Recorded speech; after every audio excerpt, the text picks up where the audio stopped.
Hello and welcome. I am Michael Sheehan. I'm Jonny Sundt, and welcome to... I've been wanting to change that name for a long time. I mean... we've done away with Ian. Sorry if you liked Ian. I know you didn't. The inmates are running the prison at this point, and we're just going to go from there. All right, let's get things underway. We are going to go over the racing action, of course, on FloBikes. Wrapping up the weekend, we had Koppenbergcross this past Friday and the first round of the UCI Track World Cup. It was in Minsk, Belarus. And then we are going to fast forward to this coming weekend where there is yet more cyclocross and track racing action coming at you. First things first, Koppenbergcross. Yeah, wow. So first round of the DVV Trophy. Notably absent was Mathieu van der Poel. He seems to have decided to spot everybody 5 minutes in the GC again this year. We know he can do it. But let's rip into the women's race. Yeah, women's race. Off the bat, it was the Italians.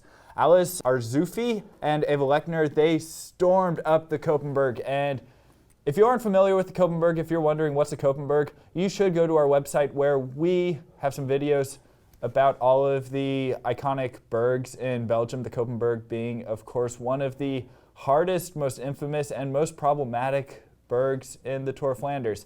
Anyways, so side note, check that out if you are unfamiliar. Otherwise, women's race, Italian duo, hot out the gates up this hill. Looks like about a more than 5-second gap to Eva Lechner. Lechner just blasted off the start line. And it looks like she's taking Iserbyt with her, and that looks like Anna Kay quickly trying to chase them down. Yeah, quickly out the gates, and then Jaarmarkt, who was holding absolutely magnificent form from her win at the Super Prestige the weekend before, really ripped into the lead.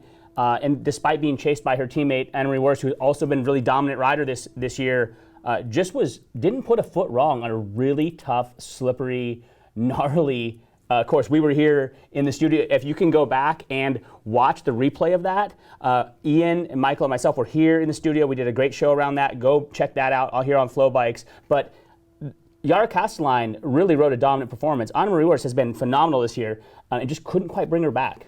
Yeah, I personally was really surprised to see Anne-Marie Worst just really, she rode a great race, but her chase just wasn't good enough. She could not peg back this roundabout. Like, it seemed like it was always 10 to 20 seconds to Jaarmarkt, and that was just a bridge too far for Anne-Marie Worst. She rode an impeccable race for second, but the ride of the day was really Castelline, who just hit out early. She went over that Italian duo of Iserbyt and Lechner and was never seen from again. It was, at the end of the day, an all 7-7 women's team podium. Yeah, so at the end of the day, Iserbyt distanced Lechner and rounded out the podium for 7-7-7. And really, even we saw in the men's race, that course was so slippery and so technical, there was really a speed limit.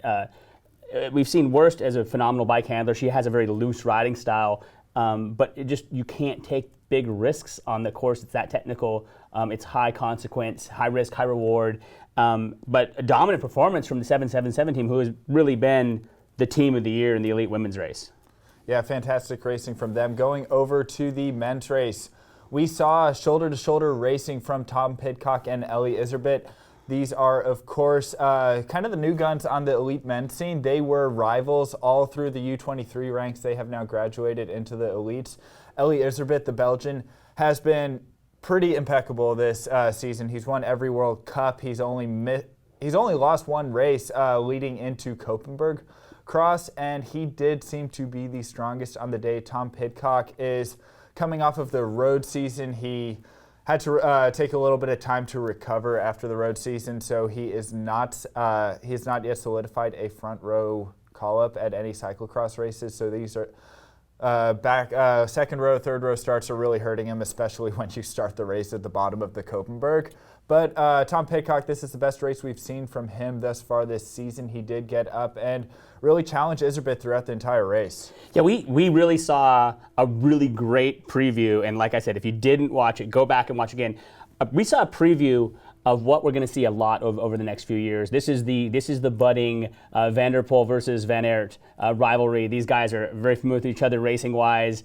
Their styles are different. Iserbyt obviously has been the man of the cross season. He's riding just at another level, but he's almost surgical in the way he goes about the course. He doesn't make a lot of mistakes. He rides with a lot of amplitude. He's out of every corner, he's on the pedals, out of the saddle, accelerating the bike. And that's just from the good form, but his style on the bike is very fast, but very controlled. And then you juxtapose that with Tom Pidcock, who has been getting bad starts. Yes, some of that is his start position on the grid. Some of that is also that he just doesn't have that snap. He hasn't been racing. He didn't start his season very early.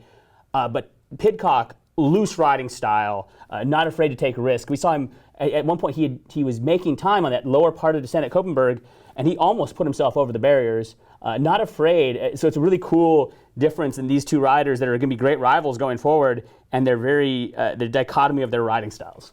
Yeah, they do complement each other very well, and thrilling battles are going to continue coming from those two riders. Pidcock really was a joy to watch on the descents, because it was this lower portion of the descent of Koppenbergcross that was just Pidcock's bread and butter. That is where he could make up time on riders. That's where he could pass riders. And Eli Iserbyt, he was just the strongest. Going up the Koppenberg, you could tell that he just had the power. The one mistake that Pidcock made the entire race, and I don't even know if you could call it a mistake. It could possibly be attributed to not pitting when he should have, but he came into the bottom of the Koppenberg with 2 laps to go and dropped his chain. He was standing on the side of the road trying to get his bike back in working order for about 10 seconds or so, and that let Tom Pidcock back into the race. It looked like Iserbyt was riding away with it up to that point. Pidcock put up a good fight in the closing laps, but it was Eli Iserbyt. He just remained so calm under pressure, came back around Pidcock, and yeah. Iserbyt was unflappably good in that final. He didn't panic. For such a young rider, showing so much maturity, you didn't see him trying to jump on the bike before the chain was back on. He calmly got it going. He struggled with it. The worst place on the whole course to get off your bike, at the bottom of that slippery, cobbled climb. You've ridden up that climb. It's hard in the dry, and that was covered with slippery mud. Yeah, honestly, I think on that day, a cyclocross bike is the only kind of bike that could have gotten up that climb. It is a nasty, nasty climb to ride on a road bicycle. Again, check out the videos that we have about that if you have any questions about the Koppenberg. Let's get into this season opener of the UCI Track World Cup, because it's the last Track World Cup that we're going to see this season.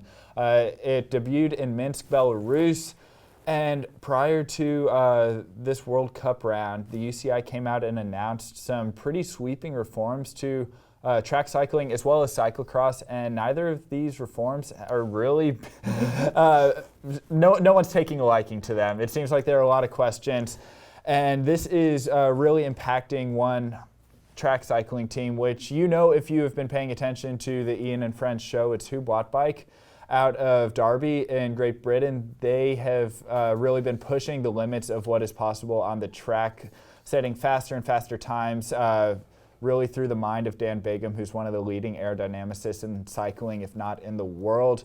He is one of the riders and team leader. So let's go into the action and the implications of what this means. First and foremost, I have to say Filippo Ganna. Filippo Ganna set a world record at the Minsk, Belarus World Cup in the 4-kilometer long individual pursuit.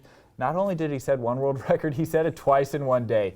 He set the individual pursuit world record in his qualifying round and then smashed it in the final to win gold, ahead of John Archibald, who is a part of Who Bought Bike. We're going to get to that in a second, and previous world record holder Ashton Lambie, the American.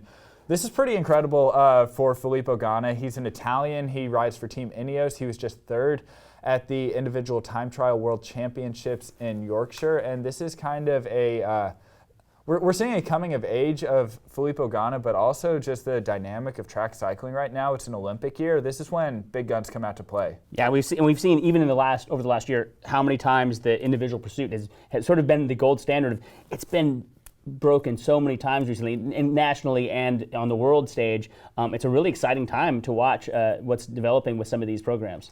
Yeah, so let's dive into just a little bit about what this means, it being the last round of the World Cups as we know it. Because as I mentioned, John Archibald of Great Britain, he rides for Who Bought Bike, the trade team, got second to Filippo Ganna on his world record run in the individual pursuit.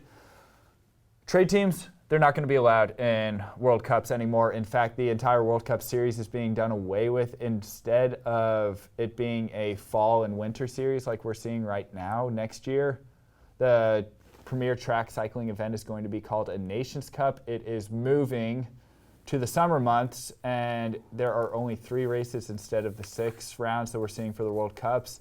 And most notably, Nations Cup, only national teams are allowed to participate. There are no trade teams. That's really, really bad news for Wattbike and other successful programs like Beat Cycling.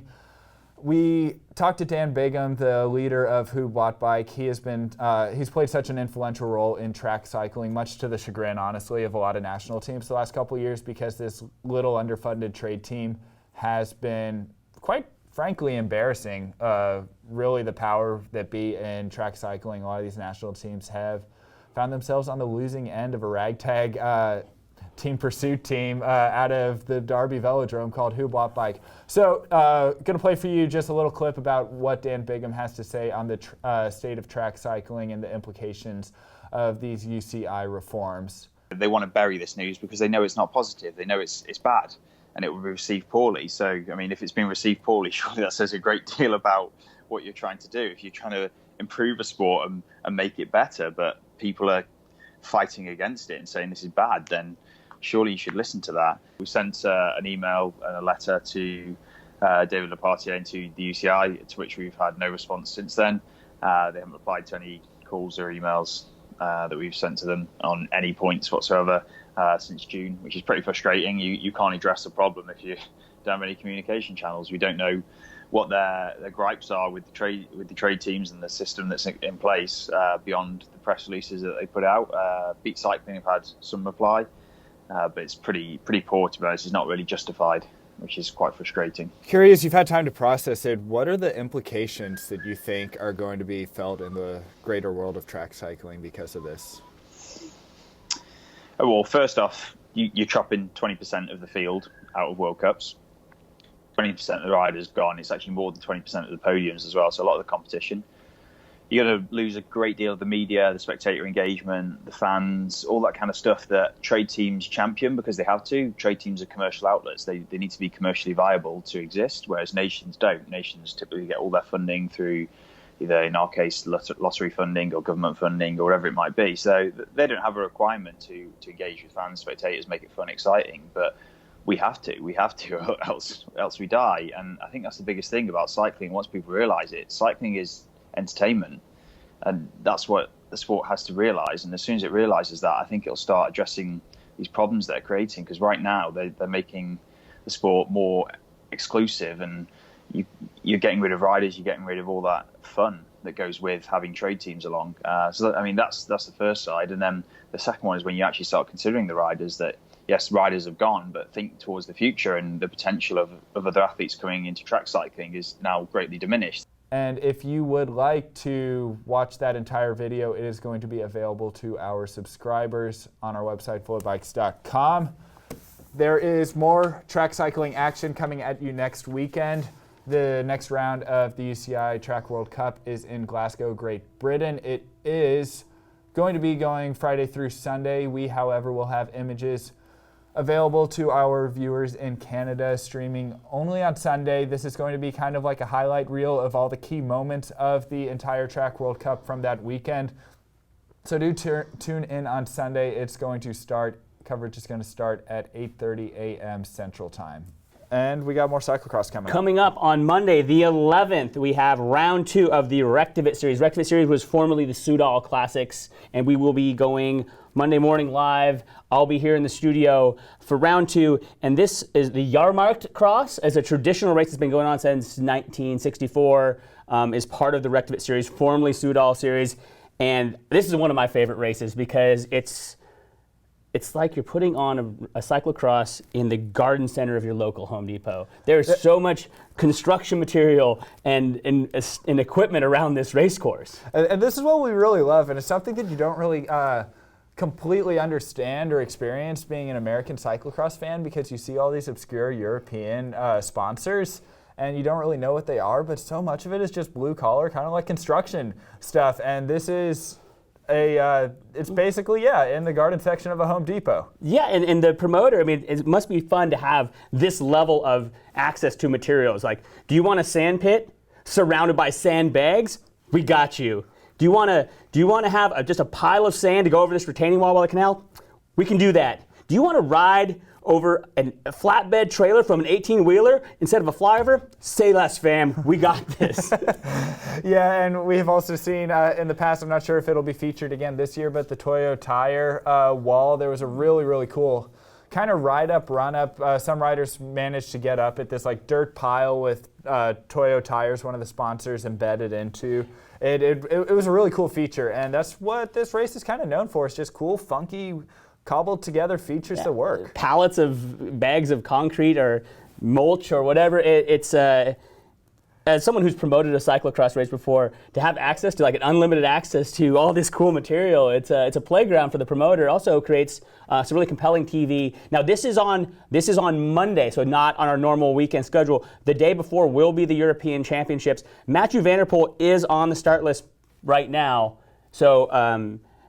He's just started racing last Sunday. He won. He's back.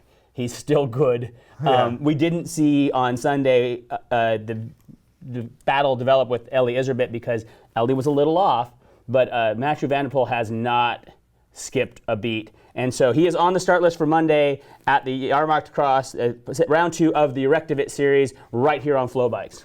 Yeah, and keep in mind, for the riders, this is going to be a pretty nasty transfer. The European Championships this year is being held in Seville, Italy. So that's a big turnaround to get back down to Belgium for the Jaarmarktcross.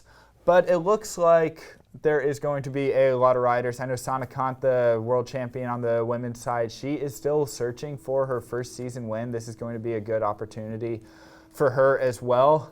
And I really want to know if we're going to be able to see these young guns, Eli Iserbyt, Tom Pidcock, are they going to be able to live up to the hype and hold a flame to Mathieu van der Poel? I think that, one, they're right. Those two are definitely, even Mathieu has said, these are the guys I'm looking at.